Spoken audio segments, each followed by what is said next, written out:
山というのは不思議だと偉そうに言えるのも、私の実家は北国の山奥にあるから。じいさんが退職金で買った山で、自らもそこに家を建てつつ、無料で人様に土地をあげていたらいつの間にかそこが町になったという場所で、そこで育っていろんな体験をしてきたから、山の怖い話や不思議な話というのはおおむね本当だと思える。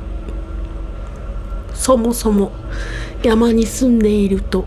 自然に霊感というものが身につくのではないかとも思っている。というのも、父親側の5人兄弟の中でも霊感が強い人がいて、私も幼少期の頃は霊感があり、お盆の時に寝る時間、天井から無数の手や顔が浮き出てきた時は泣き叫んだ。嬉しいことに成長に伴うにつれてその力はすっかりなくなってしまったが、父と父の姉は未だに霊感があるらしく、いちいち本人から話すわけでもこちらから話を聞くわけでもないが、その手の話は日常茶飯事らしい。さて、数ある山の不思議な話の中でも今日紹介したいのは、当時私が高校生だった時の話。山育ちだから素朴な感じだと思われがちですが、与えられる情報や文化は日本全国各地の皆さん同様で、高校になると市内に出るためルーズソックスとか履く普通にちゃんとしたギャルでした。その時はリビングでネイルとかしていたと思うんだけど、ふと何気なく窓の外に目をやると中学生の次女ちゃんが走ってくる。ちなみにその窓も山育ちだから素朴な平屋の家に住んでいるかと思われがちですが、それは親世代までの話。部屋が8つも6つも備わってる大きな家で、窓も大きくビューって感じで、道のりから誰か来るのがはっきりわかるくらい外の景観を遠くまで見渡せる大きな窓が備わっていた。でもそれを建てた父は普通の素朴な山育ちで、酒と子供好きのおっさんです。山菜採りとかキノコなど山の趣味が大好きで、代々でうちだけが知ってる山のルートで取ってきたり、鳥やウコッケイも飼ってるからそれを締めたり、人んちの家を建てたり、まあいろいろやっている。父は山から戻ってきていて、その時は一緒にリビングでくつろいでいたと思う。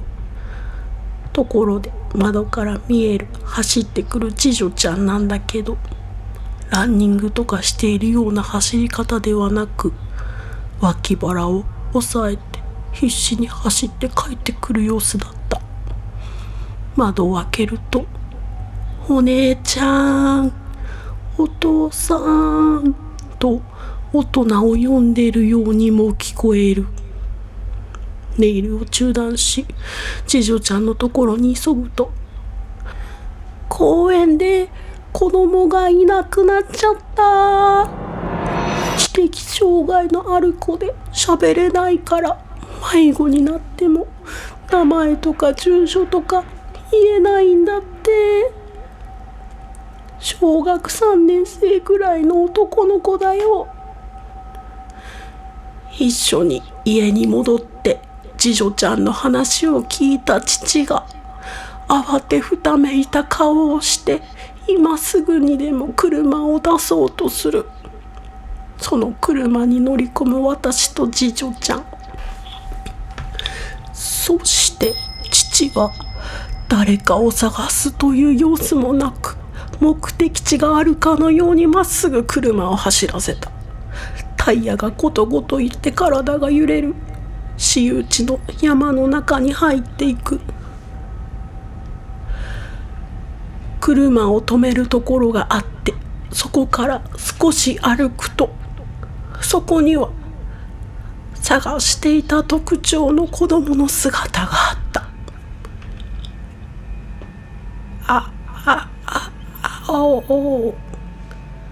緊張で硬直していた父の肩の力がふっと抜けていくのが分かった。いる。よかった。ひとまずその子を車に乗せて親元に無事届けた。帰りの車内で父がつぶやく。なんであんなところまで一人で来れた？その疑問に誰も答えられる者はいない。なぜならその場所は小さな子供が公園から歩いていくには何時間もかかる場所で、まして子供が入り込めるような分かりやすい山道ではなく、山に詳しい人にしか絶対教えられないような怖い山菜採りの場所だったから。北海道では霊感文化というのはまるで最初からなかったかのように